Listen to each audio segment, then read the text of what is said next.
The following program was provided by an independent producer solely responsible for its content. The opinions expressed do not necessarily represent the views of this station, its staff, board of directors, or underwriters.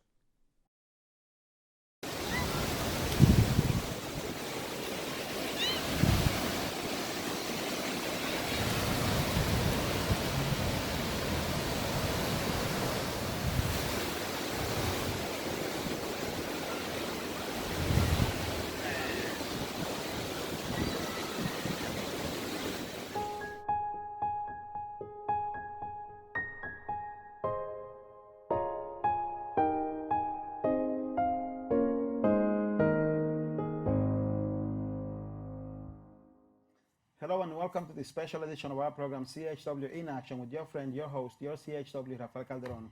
This has been a very, very interesting afternoon to do this TV show. So before we start, I want to thank my guest, which I'll introduce you to in a minute, Kile, my friend Kile, and my friend Dick from the studio, because it's been interesting. But thank you for being with us. Again, my name is Rafael Calderon. I'm your CHW. Let us welcome our guest. Hello, Kile. Hi, Rafa. Thank you for having me. It's always a pleasure coming back to the studio here. So I'm excited to be here with you and start a conversation tonight. And I know that we have those of you who are, watching from home and just to be part of the conversation. And so I'm excited. Let's get started. I'm excited that you're excited. We know we're trying to do the Facebook thing. So we want to keep our conversation between us. Yeah. And the phone will see you. And the people will see you. We'll make it all work, okay? Yeah. So now officially, I'm going to start the TV show because I wanted to introduce you first because you've been waiting. Thank you for this opportunity to be with you tonight. Hello, my name is Rafael Calderon.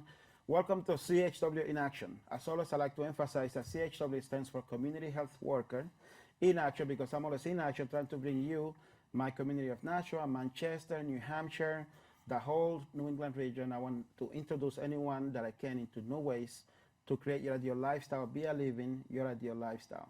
And as always, I like to say that this TV show, I like it to be a vehicle for people to simply learn how to live a better life.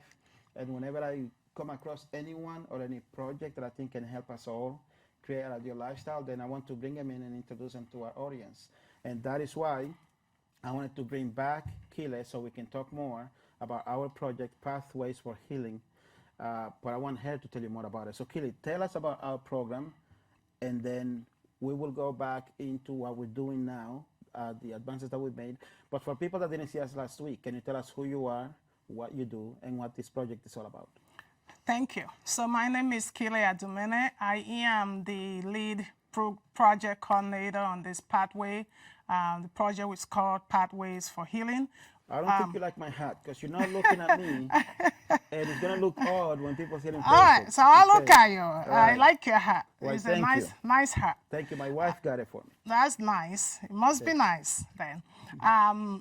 So Pathways for Healing is the name of the project. So the project is an outreach effort to let people know about substance use disorder. We're looking at, in that system, there's prevention, treatment, and recovery. So this is an effort to ensure that everyone is aware. And so that doesn't matter wherever they fit on the spectrum, if they need information about how to prevent having issues with substances, if they are already in a position that they're seeking treatment, we just want to let them know that there are choices, there are resources available in New Hampshire. So New Hampshire does have a very effective treatment options or substance use process.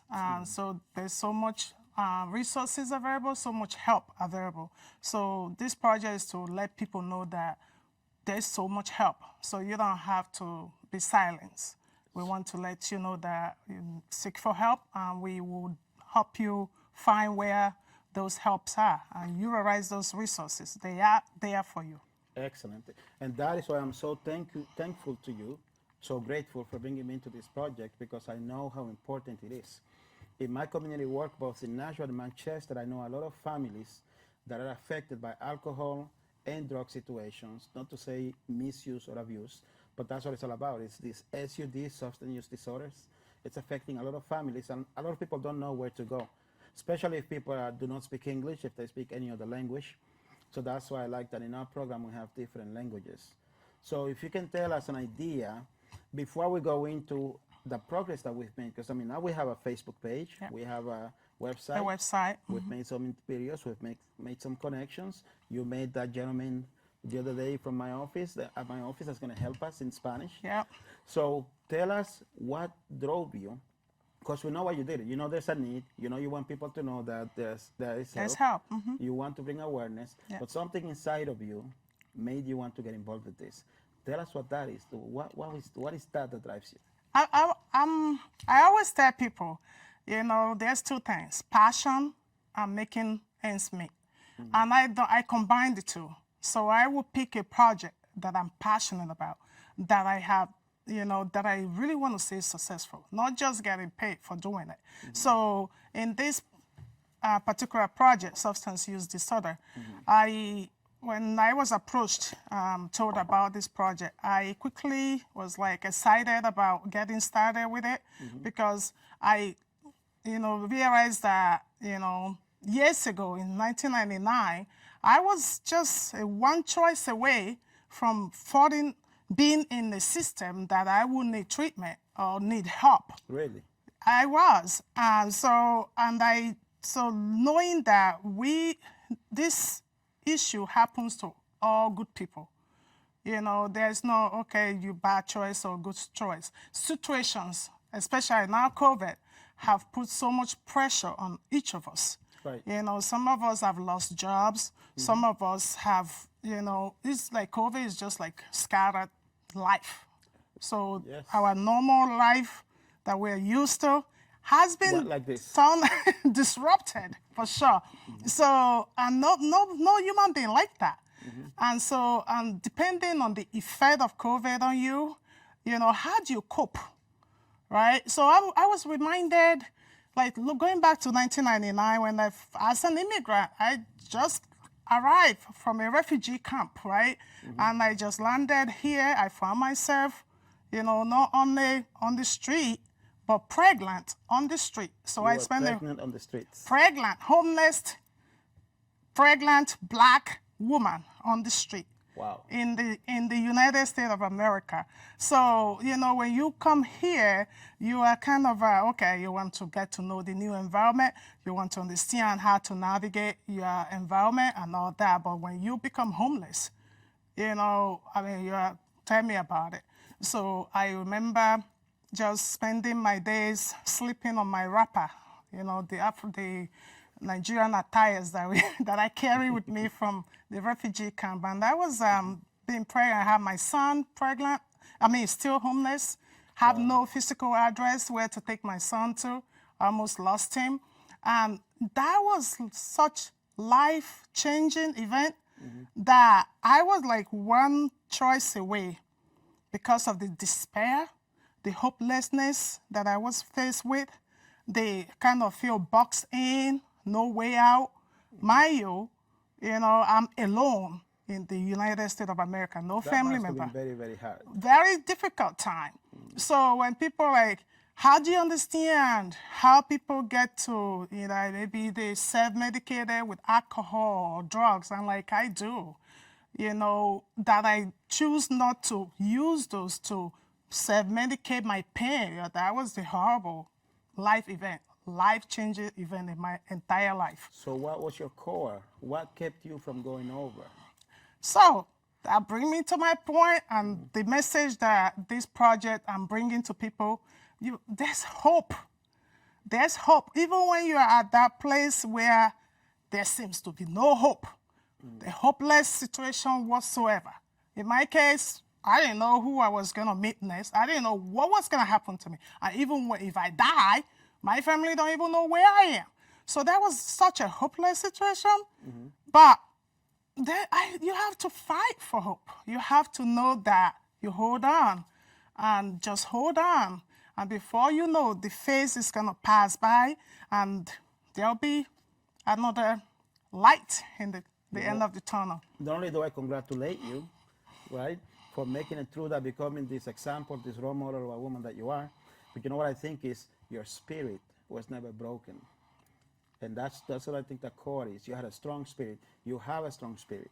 So I think that when people are faced with tough situations and life-changing, crisis, if people have a strong spirit, they may make it through. If they have that faith in God, whichever vision or belief of God may be, if they have that, they can weather the storm. A lot of people don't have that. But that's a good point, and that's why we have chosen the name Pathways for Healing. Because we all have different pathways to our healing process, right? Mine happen to be that faith in God, because I believe that my heart was so sick, because the Bible says hope defiles, make your heart sick. But then I know that because I'm aware of that, I have to hold on and still believing. Even when there's no way out, I still have to keep believing that He who created me is bigger than my circumstances. Actually, he and I talked, and I told him to help you out. That's what happened. Thank you. That's what happened. Thank you for just talking. So you know, just so you know. Keep talking to him on my behalf. I can definitely use his help. Every day I can use his help.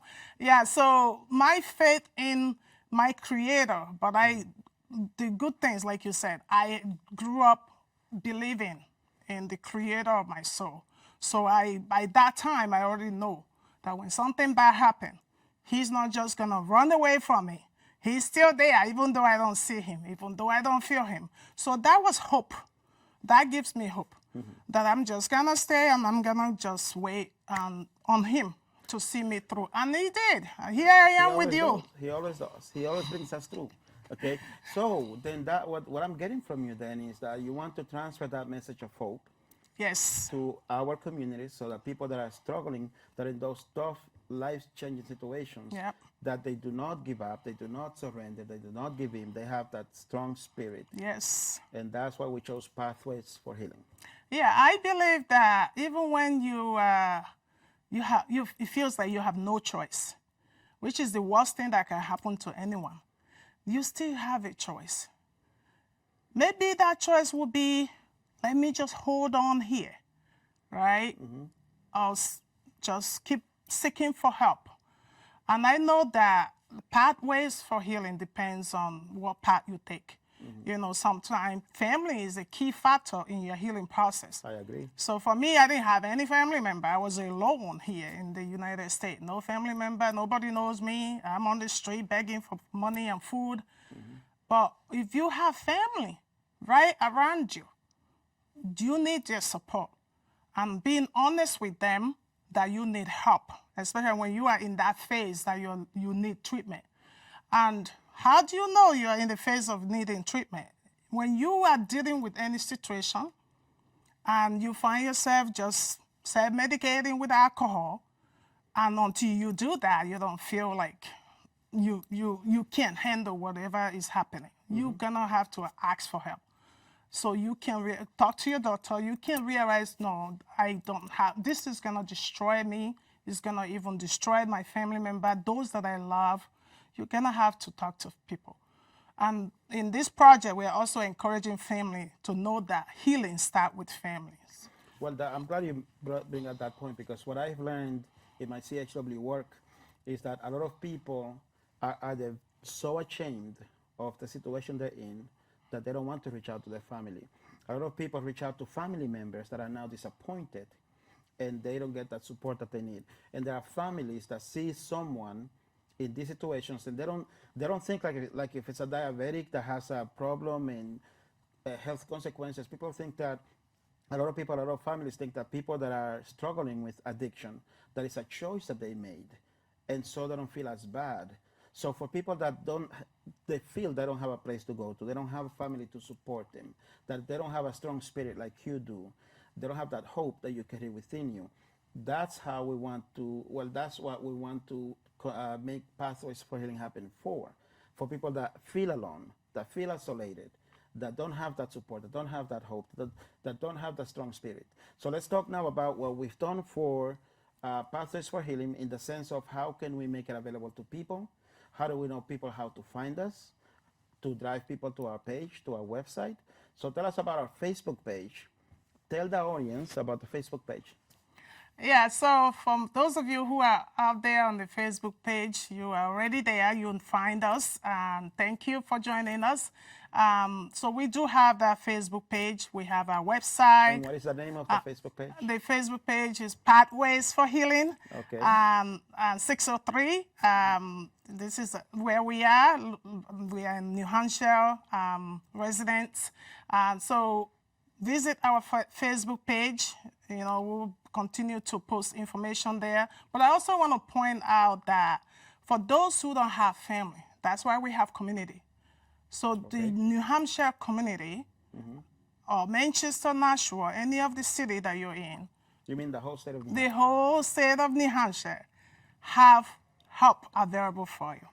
So the state of New Hampshire has a New Hampshire Doorway, which is a website, state website, that helps people kind of navigate, direct you to 211, to call 211, and where to go for help. So if you don't have family, there's still means resources out there for you. So Pathway for Healing, if you visit us, we have broken down, like in Manchester, you have other local sites where you can visit if you're seeking treatment, in Nashua as well. But call 211 anytime, and someone is right there. There's New Hampshire Doorways available to help everyone. So the state take this matter very seriously. They don't want anybody to be left alone, stranded. So, but having friends that support you is a good thing. Having family that support you is a good thing. You know, we have to support one another. Community, like you and I, you're Latino. I'm Nigeria. I'm also Africa. So I have the Nigerian community, I have the African community. We can help one another. You know, we have to understand that nobody make choice to go become, you know, have trouble with alcohol. No, it's not a choice that we're like, oh, you made the choice to become to have diabetes. You have made the choice to have blood pressure. You know, it all started from an underlying situation that led someone to, you know, finding themselves in a situation like that. So you mean a person's lifestyle may lead them to end up? A life-changing situation like I described earlier. COVID, you lose your job. If you are head of your household, you have bills to pay. You don't know when your job's gonna come back. And even the lack of social interaction. Some of us love people, right? We like to be around people, not just computer or video game. So, I stand corrected. I know where that's coming from. Okay. So I stand corrected. Fine. Yeah. Fine, Keely. So, but COVID and with, you know, social distancing have really created a whole lot. And I know that most of our communities don't actually speak English. English is not their first language. But also there's help. You know, the state of New Hampshire has available resources, which will be on our Facebook page and our website. Information on COVID, how to take care of yourself, awareness, programming, and what you can do to help yourself in this time of social distancing and, you know, isolation. So there's so much out there, and we want people to know. Okay. So if I'm hearing you correctly, then Pathways for Healing is a vehicle from the state of New Hampshire to connect people to resources. It's a vehicle along with other. So our effort is focused on the ethnic communities here in New Hampshire, right? And so we want to let our folks know, people of color, to know that there's help. Whatever is available for the state is available for all. One thing that I like about Pathways for Healing, one of the reasons why I enjoy being part of this program of yours, okay, is we are a team, right? We speak different languages. So can you tell us which members of the team reach out to different ethnicities based on their language? Yeah, so you're right. So you speak Spanish. A little bit. You are expert. You know, all I can say is Danada or something. But so that is your language. You know, I speak Kana, Gukana, And then we have Pramara, who speak the Nepali language, and we have Amisi, who does speak, I think, French and Swahili, and Asha, who come from the Arabic and Dinka speaking family. I think I cover everyone. Sharma, I also speak Spanish.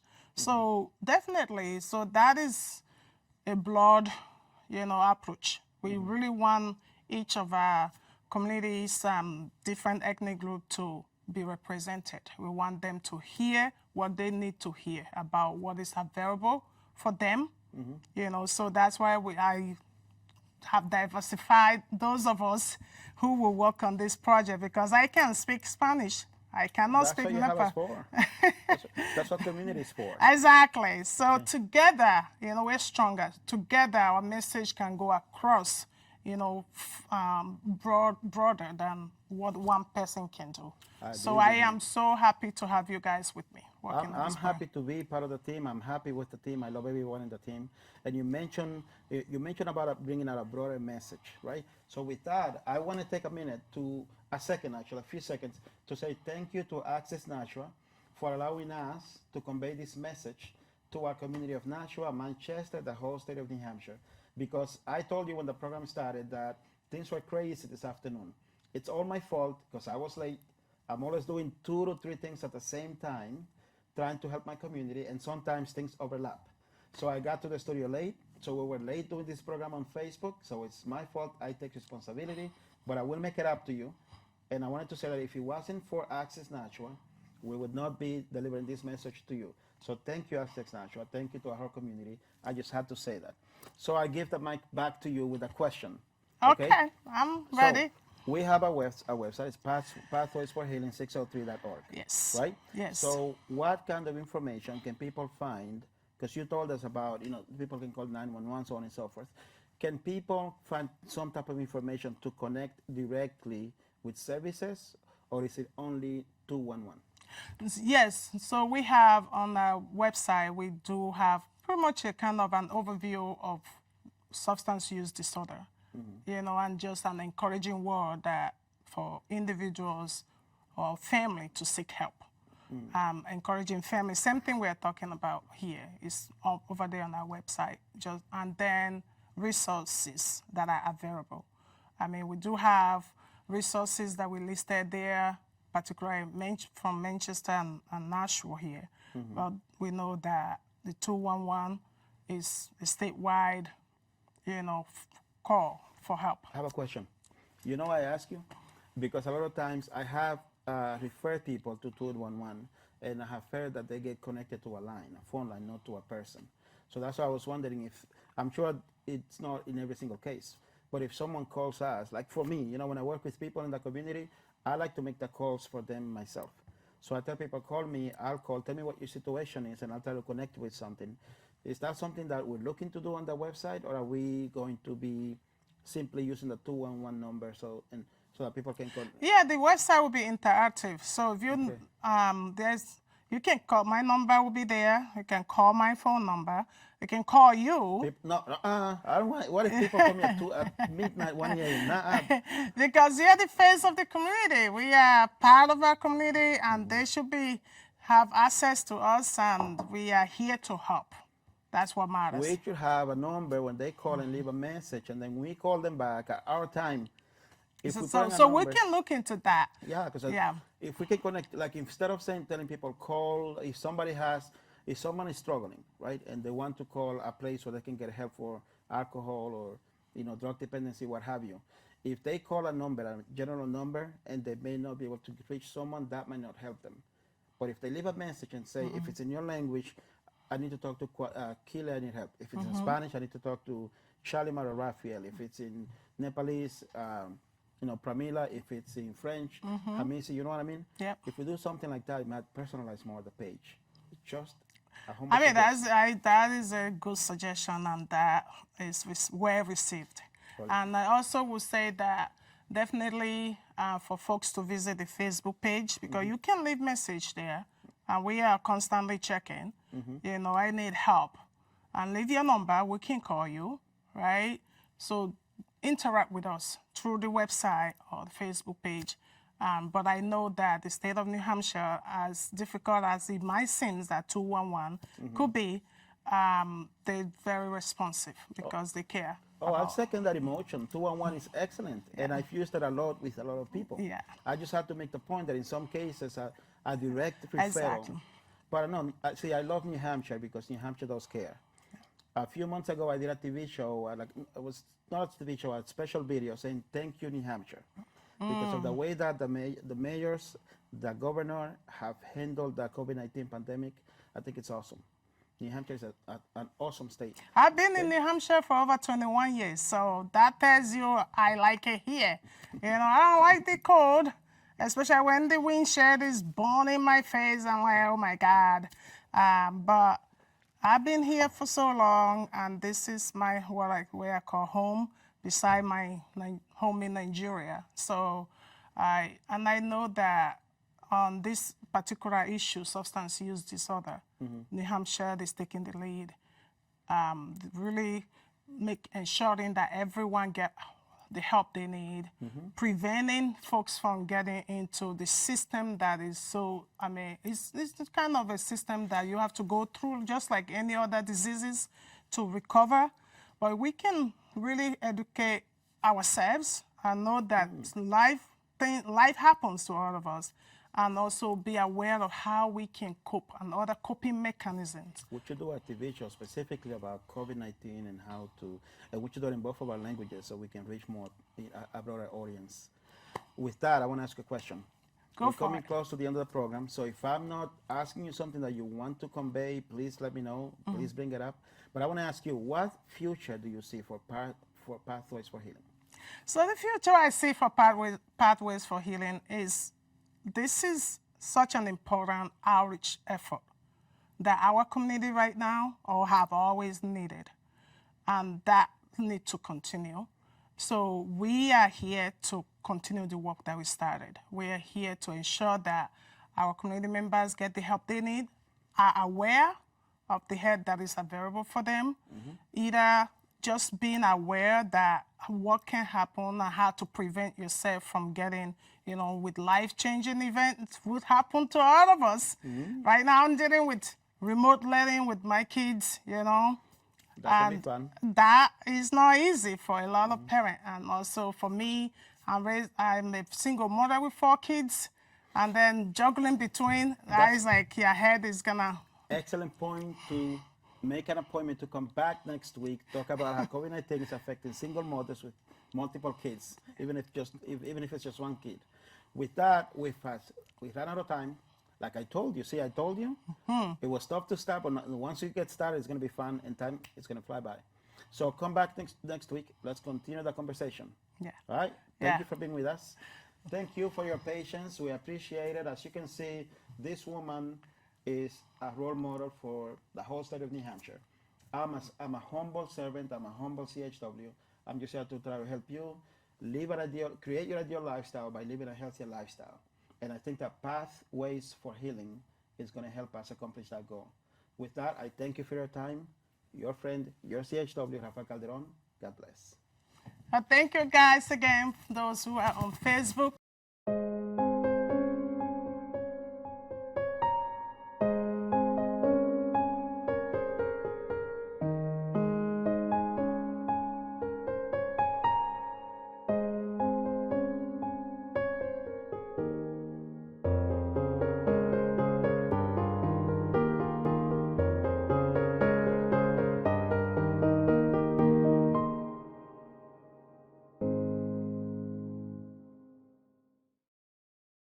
The preceding program was provided by an independent producer solely responsible for its content. The opinions expressed do not necessarily represent the views of this station, its staff, board of directors, or underwriters.